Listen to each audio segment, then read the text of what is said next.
Have you ever asked yourself, why do I always end up falling for someone who can't fully love me back?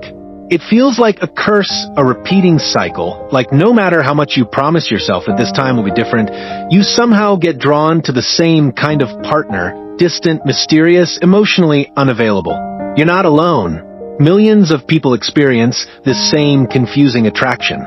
And psychology has an explanation. Once you understand it, you will never look at your relationships the same way again.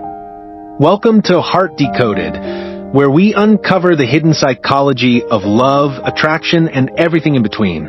If you're ready to finally understand yourself and your relationships, make sure to subscribe. The truth is, our brains are wired to chase uncertainty. When affection comes and goes, when love feels unpredictable, it creates a powerful chemical response. Dopamine, the brain's reward chemical, spikes in moments of surprise. That's why inconsistent love feels so intoxicating.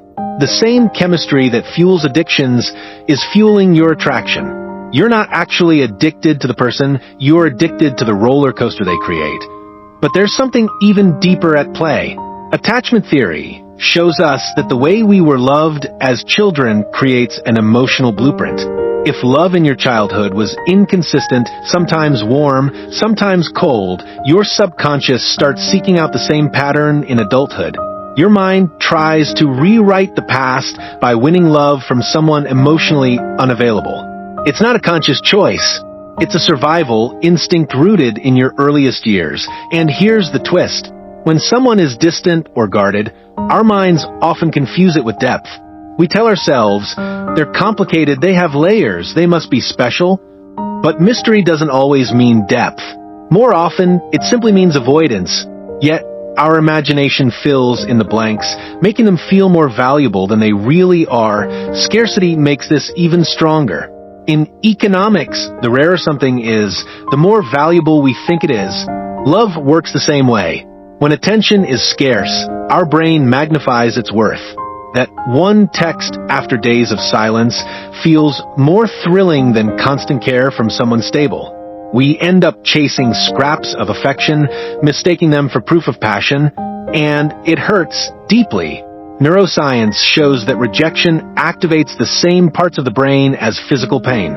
That's why emotionally unavailable relationships feel like an endless cycle of highs and lows. The rare moments of warmth light you up, but the withdrawal feels crushing, almost unbearable. It's not just in your mind, it's in your biology.